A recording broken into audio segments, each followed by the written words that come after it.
Você sabe o que é visão computacional?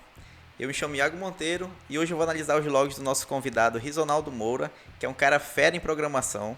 E lá no começo da carreira dele, ele desenvolveu um aplicativo em Android baseado em processamento de imagens. E naquela época esse aplicativo repercutiu muito por ter resolvido a dor de um grupo social. Então, se você é programador ou programadora ou está começando na área agora, assiste esse vídeo até o final que ele tem muita coisa bacana para falar pra gente.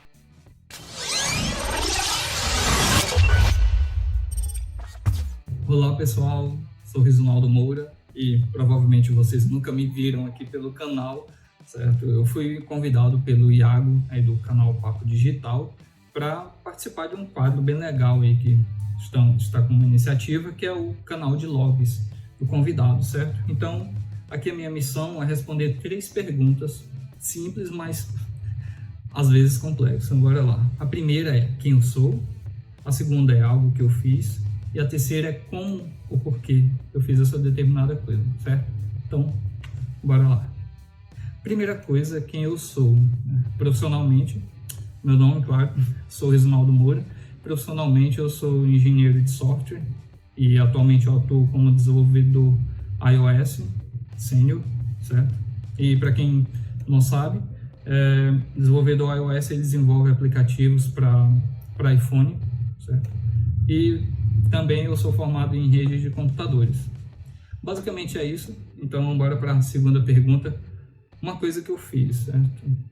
Tem muita coisa, tipo, muitos projetos, iniciativas que eu já meti a cara para fazer, alguns que eu já fiz, alguns que eu cheguei ao final, alguns que ficou pelo meio do caminho que depois não fazia sentido para mim, certo?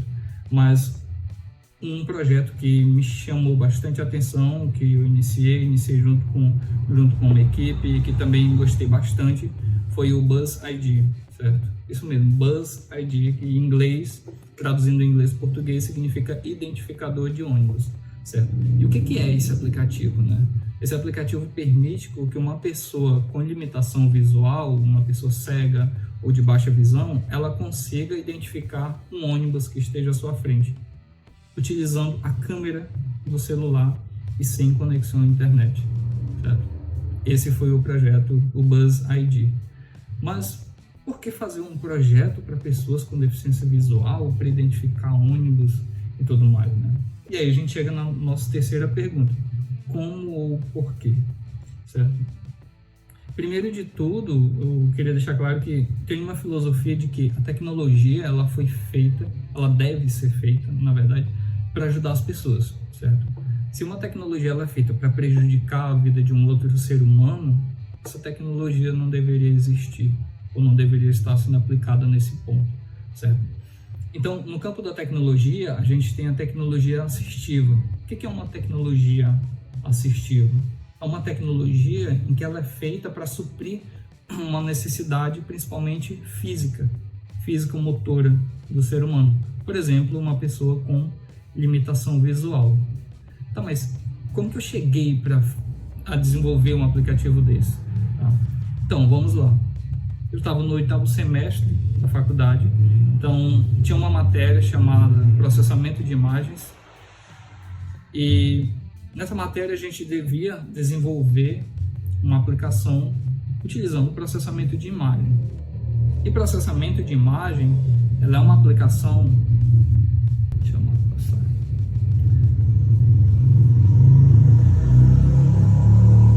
Processamento de imagem, ela é uma aplicação da área de visão computacional, certo? E visão computacional nada mais é do que a gente utilizar imagens. Então eu pensei, por que não utilizar visão computacional para quem não tem visão? Então, como que a gente pode utilizar a tecnologia para que as pessoas consigam identificar alguma coisa, principalmente as pessoas que não têm visão ou têm uma visão bastante limitada, né? Então, eu estava em Belém nesse período, certo? E em Belém eu identifiquei que os ônibus eles têm um identificador, um número, certo? Que ele é um adesivo no próprio ônibus e esse adesivo não muda. E aquele identificador, aquela numeração, ela identifica a linha do ônibus, certo? Então, se eu sei decorado todos os endereços das linhas dos ônibus, eu sei para onde aquele determinado ônibus vai sem eu precisar ler o letreiro em si. E esse identificador ele fica na frente do ônibus, ao lado e também atrás do ônibus, certo? Então a gente pensou, se a gente conseguir fazer uma aplicação com que ela, por meio da câmera do celular, leia aquela imagem em tempo real, sem precisar bater foto, como se fosse filmando, certo? E a gente conseguisse relacionar numa base de dados e depois dizer para o usuário qual a linha daquele ônibus, seria excelente, tá? Então foi isso que a gente fez. A equipe não era só eu, era eu mais outros colegas, certo? Então a gente começou a modelar a ideia e depois a gente eles na verdade desenvolveram a versão para computador, certo? Então a gente utilizou algumas ferramentas de tratamento de imagem para computador e a gente fez a versão para computador e, beleza. Só que qual o problema, né? Não tem como o usuário sair com o computador aí filmando todos os ônibus, certo? Então, daí foi quando a gente partiu para a ideia de fazer o aplicativo, certo? E na época eu era desenvolvedor Android, então estava iniciando ali na área, na carreira de desenvolvimento Android, e aí eu pensei, eu acho que dá para fazer, hein? Daí a gente começou a trabalhar nisso, certo? A gente não conseguiu utilizar as mesmas ferramentas para computador, a gente utilizou ferramentas diferentes, mas daí eu consegui fazer o aplicativo funcionar. E o aplicativo, ele tem basicamente uma tela, tá?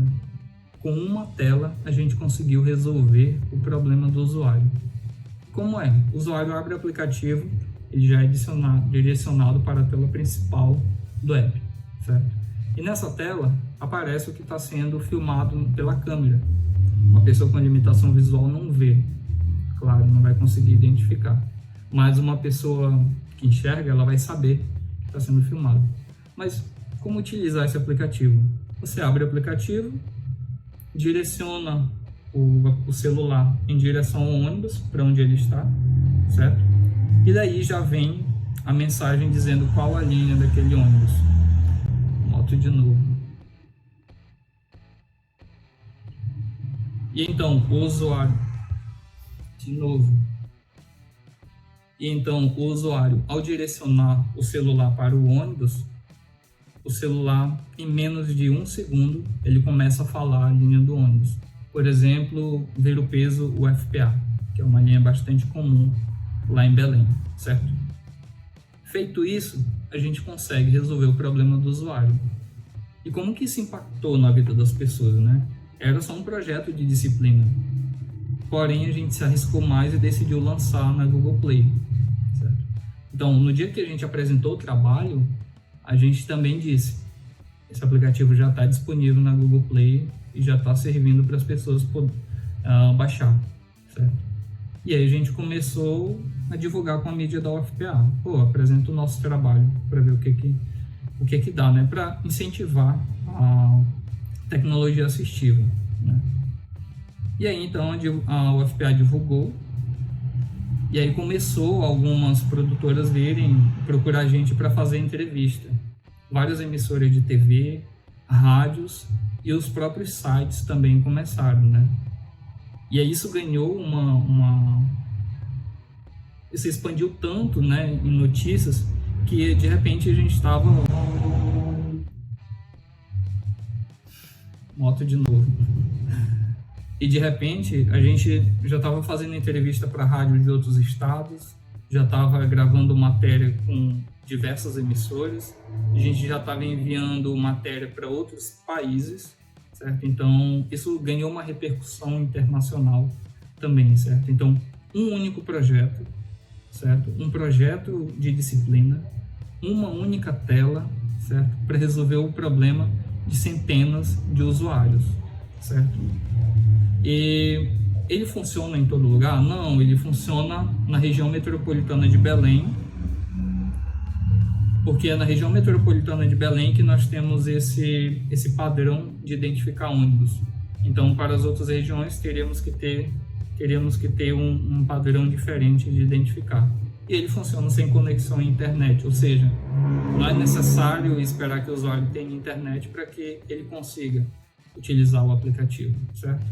E o aplicativo está até hoje disponível. Se você colocar Buzz ID, que é BUSID, na Google Play, provavelmente ele vai aparecer lá, certo? Então, eu acho que é isso, pessoal. Respondendo a minha pergunta, as 3 perguntas aqui, né? Finalizando a minha missão. Mas, se eu tenho dica para deixar para vocês, se você está em início de carreira, se arrisque em novos projetos, se arrisque em resolver problemas reais das pessoas, certo? Enquanto você está tentando resolver um problema real, você está aprendendo, você está evoluindo e você vai montar o seu portfólio também de carreira, certo? E você que já está no meio da carreira, está desenvolvendo, volte e ajude as outras pessoas também que estão aprendendo, sabe? Porque um dia alguém também ensinou você. Porque um dia alguém também ensinou você. Então, nada mais justo do que você voltar também e ensinar as outras pessoas. Porque também quem ensina, ao mesmo tempo, aprende, certo? E é isso o recado que eu quero deixar para vocês. Espero ver vocês outras vezes aqui pelo canal. Espero também estar contribuindo em alguma coisa na vida de vocês. Até mais. Tchau. Falei para vocês que o cara era fera, né? Bom, uma das dicas principais que a gente pode tirar desses logs é justamente focar em necessidades reais, né, em dores reais, principalmente para quem é da área de desenvolvimento. Então, se você está fazendo uma aplicação, criando um programa, foque em necessidades reais, né, que você vai ter bastante êxito. Esse foi o vídeo de hoje. Risonaldo, obrigado por aceitar o convite, viu? Sei que você tem muita coisa bacana para falar pra gente, então já fica aí um convite pro Logs Parte 2, que sei que tem bastante conteúdo para compartilhar com a gente. Valeu, galera, e até a próxima. Valeu!